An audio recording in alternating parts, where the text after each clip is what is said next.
Hi there, my name is Kim DeLima and I'm a licensed clinical therapist. I practice psychotherapy with women and mostly focus on midlife and beyond. I want to talk to you today about some of the very common but oftentimes overlooked symptoms and changes that you'll notice happening when you might be approaching your perimenopause or menopause state. Now, I want to say this right off the bat.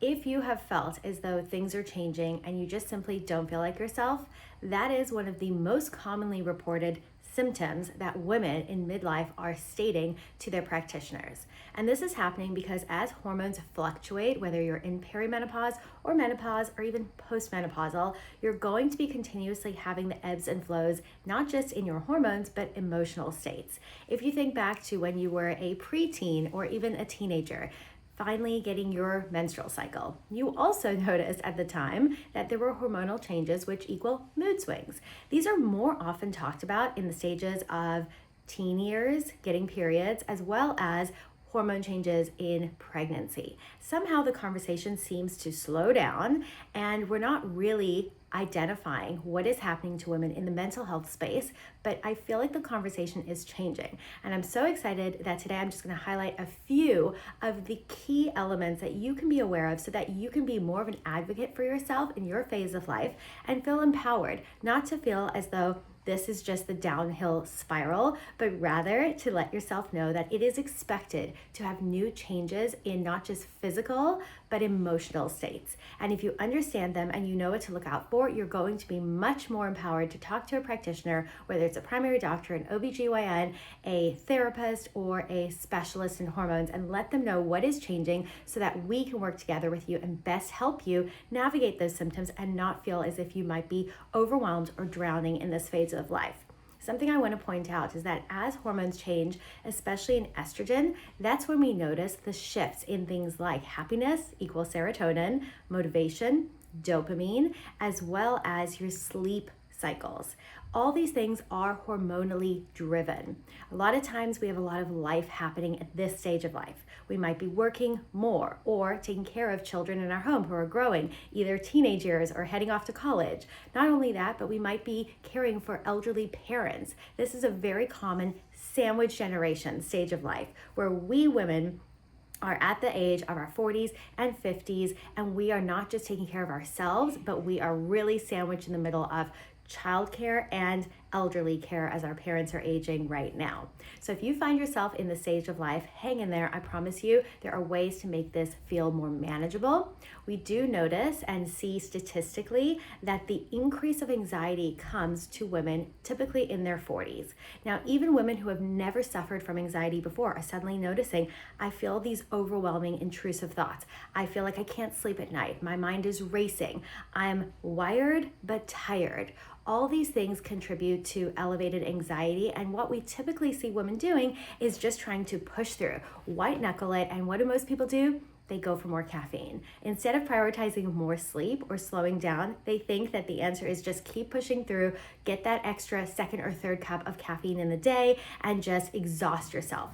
This is where things like adrenal fatigue come into play, as well as brain fog. Brain fog is not a you problem. It's a biological impact of the cycles of your hormones at this phase of life. So if you're feeling like you're missing the words or it just takes you an extra second to remember, what did I come into the room for? That's normal. It doesn't feel good. I understand that, but I promise you that when you start to make small shifts that we are teaching you here with supportive ways in your day-to-day life, you won't suffer as much from racing thoughts, forgetfulness, brain fog, sleep disturbances. So if you can take some of our practical tips and put them into motion, you will notice that little by little, it starts to build into a more manageable flow. So what do we need to do to help prioritize our mental health? Obviously, recognizing the changes and the shifts is number one. Verbalizing this to people closest to you. It could be your spouse, it could be your best friend, a coworker, a family member, or a practitioner. But verbalizing out loud what is happening to you right now is really important. Don't keep ignoring it. Don't think you just have to push through. I promise it doesn't get better by pushing through and forcing yourself to just get through it. It gets better when you acknowledge, I need to change the way I'm approaching my day, my lifestyle, or even my own mental health awareness. So acknowledging it is number one. Figuring out, where do I need to maybe slow down or say no in order to preserve my sanity? Do I need to go to bed a half hour earlier, maybe an hour? Do I need to scroll less? Put those time limits on social media. I'll also caution you, social media is one of the biggest contributors to increased feelings of depression and anxiety because we're always comparing ourselves to what else is out there. So I know it's easy to use that as a relaxation technique, but truly your brain is not relaxing and the brain is on repeat, comparing, contrasting, and thinking about what you don't have. So if you can, limit the scroll, put a setting on there for a time limit, a reminder. That would really go a long way in prioritizing your time and your mental health. Sleep is key. We have talked about the sleep peptide Restore. I cannot tell you enough good things about this particular peptide. If you focus on sleep hygiene, you are, as a byproduct, going to improve the way you show up the next day and function throughout the day. If you are not getting optimal sleep and you know that, I would say that is your number 2 place to begin after acknowledging that you might need to change things in the space of mental health. Then we have to talk about nutrition. It is so important that you are managing your glucose levels and your insulin. These, again, go hand in hand with hormone changes. When we have spikes and drops in our glucose levels, it again contributes to mood shifts, irritability, anxiety, and probably what you guys have heard, especially online, about the rage of perimenopause and menopause. Now, these things are real, but we can improve upon it by simple things like protein-forward meals, decreasing the amount of processed food and sugars, and again, really paying attention to caffeine and what source of caffeine are you bringing in. Now, our peptides, some of them like Fit or Energized, do have caffeine in it, but just want you to know it is a slow release of caffeine, meaning that it is absorbed in your body in a more cellular level and a duration of 4 to 6 hours of processing and metabolizing. So it's not that jolt to your system. It is not going to create the high and the crash, and you're also not going to have adrenal fatigue. So nutrition is key. Protein forward meals, lowering sugar, lowering caffeine. I'm just making sure I didn't forget anything on my notes. And of course, we've got to talk about movement. This is the phase of life where what you did in your 20s and 30s is most likely not what you need to do now. So evaluate, am I going really hard all the time? Am I including rest days?